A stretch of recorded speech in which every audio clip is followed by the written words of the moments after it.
आप देख रहे हैं देश लाइव, देश की आवाज।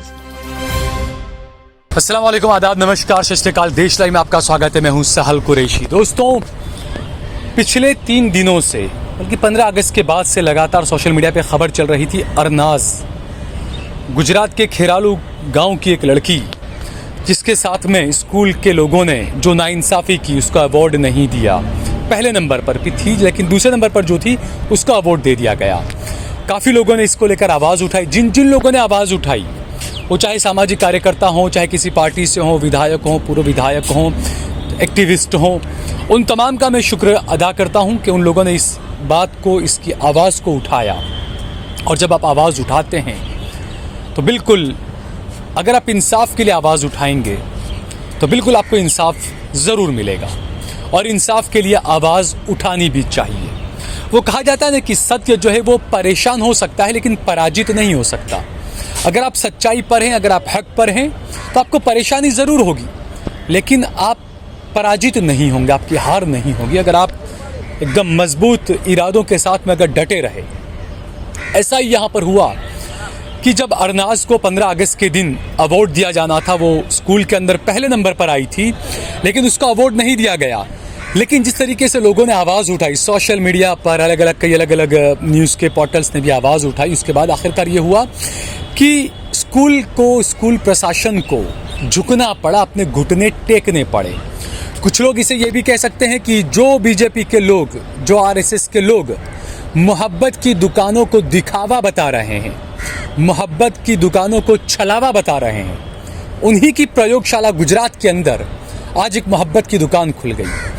और जिन स्कूल वालों ने एक मुसलमान बच्ची अरनाज के साथ में ये जो हरकत की थी, उन्होंने अपनी गलती को माना और अपनी गलती को मानते हुए अरनाज के पिता से कहा कि हम माफ़ी चाहते हैं और हम सबके सामने आपकी बेटी का दोबारा स्कूल में बुलाकर उसका सम्मान करना चाहते हैं। उसके बाद क्या था, एक सम्मान समारोह वो था 15 अगस्त के दिन, जिसमें बहुत सारे बच्चे स्टेज पर बैठे हुए थे और सबका नाम का ऐलान किया गया। लेकिन चूंकि अरनाज मुसलमान थी तो इसको अवार्ड नहीं दिया गया, इसका सम्मान नहीं किया गया। लेकिन उसी अरनाज के लिए आज स्पेशल प्रोग्राम रखा गया उस स्कूल के अंदर, लोगों को बुलाया गया, लोग आए, बैठे, अरनाज का सम्मान किया गया। वहाँ के प्रिंसिपल, वहाँ के सरपंच वगैरह सब जो भी लोग थे, स्कूल ने अपनी गलती को माना। स्कूल ने अरनाज के पिता से माफ़ी मांगी और कहा कि हमसे गलती हुई है, हम इस गलती को सुधारना चाहते हैं। और ये कहा कि हम इंसान है, गलती हो जाती है।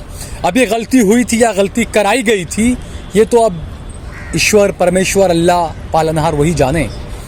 लेकिन ये हुआ कि जिन लोगों ने गलती की, जिनसे गलती हुई, उनको इस बात का एहसास तो कम से कम हुआ कि हमसे गलत हुआ है। वो एहसास क्यों हुआ, वो एहसास किसने दिलाया? मैं हमेशा ये बात कहता हूँ कि अगर किसी के साथ में नाइंसाफ़ी हो रही है तो आप उसके साथ में कंधे से कंधा मिलाकर खड़े रहें। चाहे वो अब्दुल हो, महेश हो, मुकेश हो, रमेश हो, नरेश हो, कोई भी हो, हम सबको नाइंसाफ़ी के खिलाफ कंधे से कंधा मिलाकर खड़ा होना पड़ेगा। और जब आप नाइंसाफ़ी के खिलाफ कंधे से कंधा मिलाकर खड़े रहते हैं तो आपको इंसाफ ज़रूर मिलता है। वही अरनाज के मामले में हुआ कि स्कूल के लोगों ने एक ख़ास कार्यक्रम का आयोजन किया। मैंने कल कहा था, वातु इज़्ज़ु मंतशा वातु ज़िल्लु मंतशा, इज़्ज़त देना, इज़्ज़त लेना उस पालनहार के हाथ में, उस ईश्वर के हाथ में है। अब ये देखिए इज़्ज़त कि एक 15 अगस्त का प्रोग्राम था, जैसा मैंने बताया, बहुत सब लोग थे उसके अंदर, और एक प्रोग्राम इस बच्ची के लिए, अकेली के लिए रखा गया। बाहिजाब ये बच्ची आई स्कूल में, इसका सम्मान किया गया। स्कूल के प्रिंसिपल सर वगैरह, संचालक वगैरह जो थे, उन्होंने बाकायदा माफ़ी मांगी कि हमसे गलती हो गई। ये होता है सम्मान। तो ये होता है ना कि दुनिया वाले जब चाहें कि किसी की इज्जत ले लेंगे, हम किसी को हम रुस्वा कर देंगे, तो ये आपकी गलतफहमी है कि आप किसी को रुस्वा कर देंगे या किसी की इज्जत आप ले लेंगे। आप किसी की इज्जत को जितना उछाल लें, लेकिन जो उसने लिख दिया, जो हम सबके पालनहार ने लिख दिया, उससे आगे आप नहीं जा सकते। आपने सोचा कि मुसलमान इसकी इज्जत नहीं देंगे हम, लेकिन आपको स्पेशल प्रोग्राम एक करना पड़ा और उस बच्ची को आपको इज्जत देनी पड़ी, क्योंकि उसने चाहा, उस पालनहार ने चाहा। वो वही पालनहार है जो हम सबका पालनहार है। वो हिंदू, मुस्लिम, सिख, ईसाई सबका पालनहार है। वो हम सबको पालने वाला है।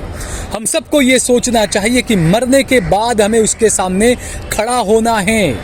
हमें अपने हर किए का, कर्म का, कुकर्म का, सबका हिसाब वहां देना है। तो अरनाज के साथ में जो कुछ हुआ, अरनाज से माफ़ी मांगी गई बहुत बहुत मुबारकबाद इस बच्ची को हम देते हैं।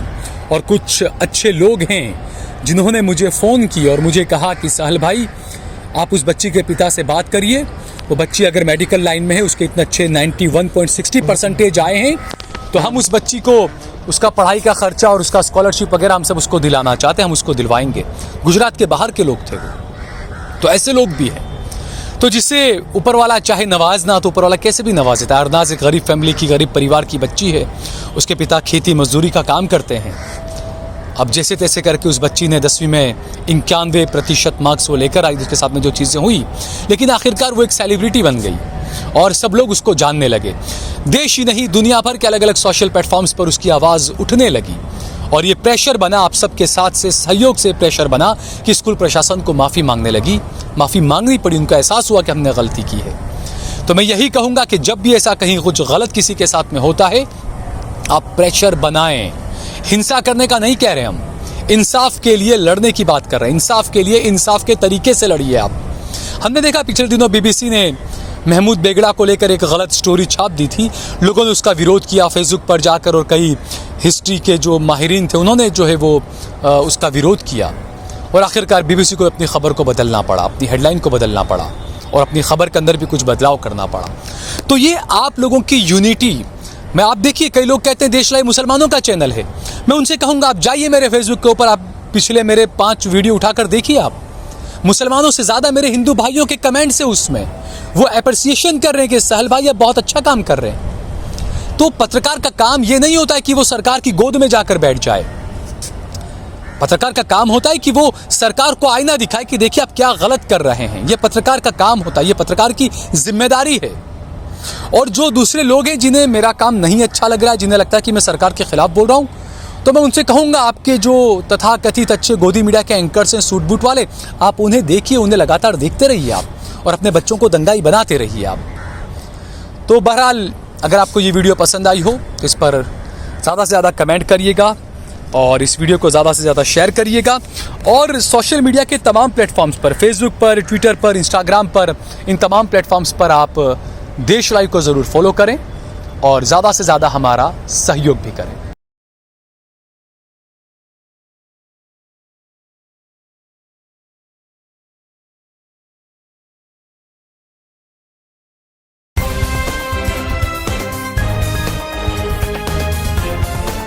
देश और दुनिया की तमाम छोटी और बड़ी खबरों के लिए हमारे चैनल को सब्सक्राइब करना न भूलें और बेल का बटन जरूर दबाएं।